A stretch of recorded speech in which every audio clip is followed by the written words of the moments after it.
Hello everyone, I hope you're having a wonderful day. Today we're watching why Ancelotti changed system for one player. I think they're talking about Jude Bellingham. Looks very interesting. Let's get into it. The beauty of Real Madrid is that they're a team that isn't reliant on one system, and Carlo Ancelotti can fully expect his players to find solutions on their own. This has created a very dangerous effect, where the team can look completely different in style and structure depending on who is playing, but the players are always able to find the answers. And with the sale of Karim Benzema to the Saudi Pro League, Ancelotti has very quickly and effortlessly adapted his system. And this season it's all built around their new crown jewel, Jude Bellingham.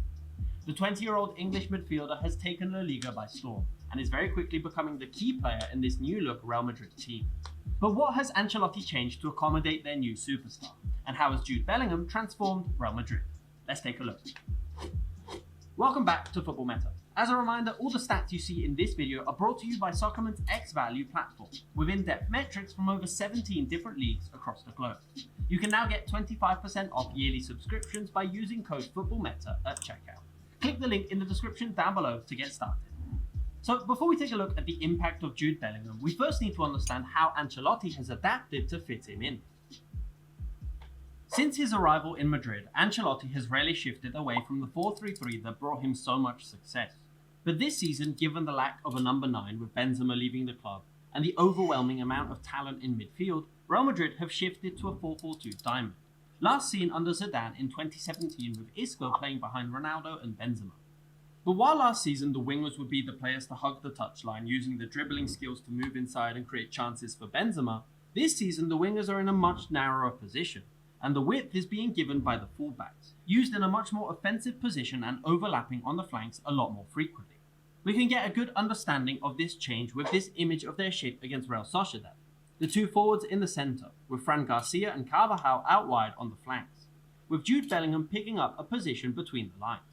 This change also marks the return of a classic number 10, with Jude Bellingham playing in this position behind the two forwards, by comparing it to their structure from last season, and we can see how the width was being given by the wingers, with Benzema in this central position.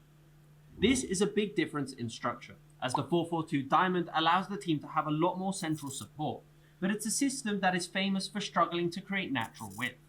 And so they need the fullbacks to be more offensive. With the fullbacks pushing up, it creates a lot of patterns that the team can exploit to find space.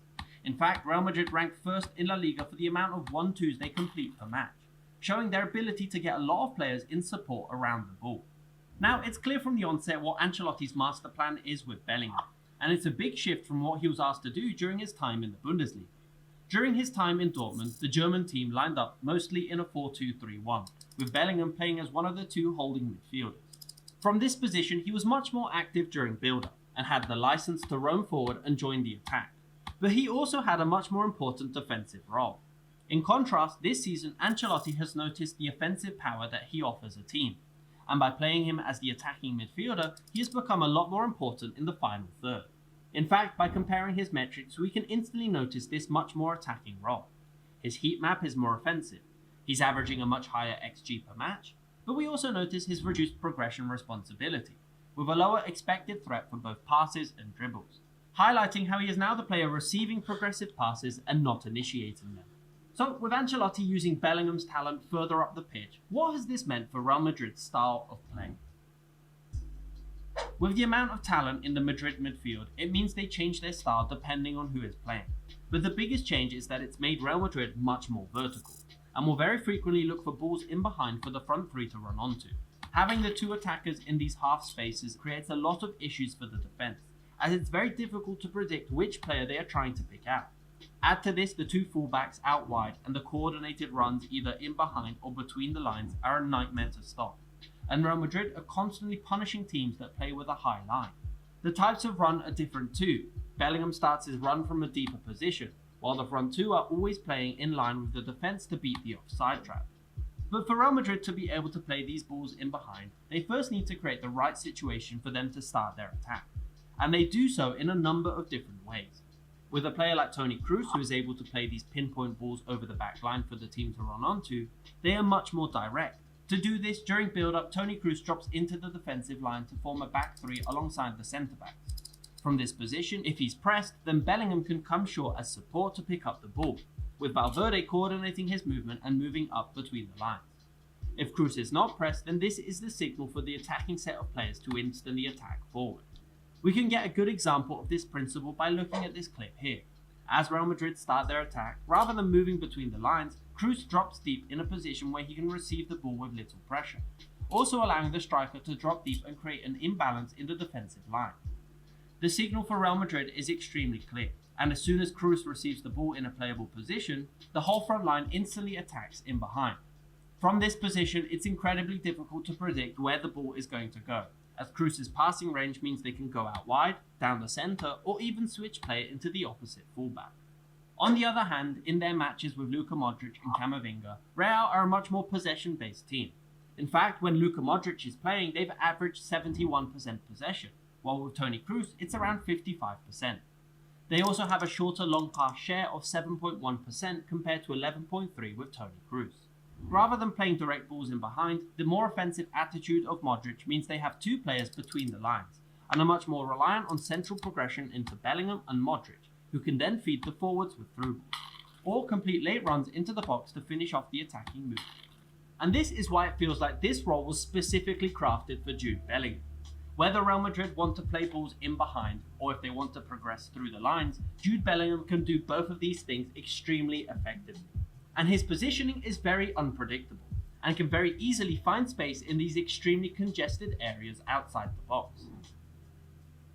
This clip here summarizes this duality clearly. As Real Madrid move in from the left flank, Bellingham initially makes a darting run in behind. However, Rodrigo isn't able to pick him out, and so they circulate possession. Just 10 seconds later, and from the exact same scenario, he decides to drop deep and support the player between the lines, before looking for a quick 1-2 with his teammate. The fact that Bellingham can act as both a striker and an attacking midfielder means he's the perfect player for this Real Madrid team. And no matter who he's playing with, he's the player that can bring it all together and link the different elements in the team.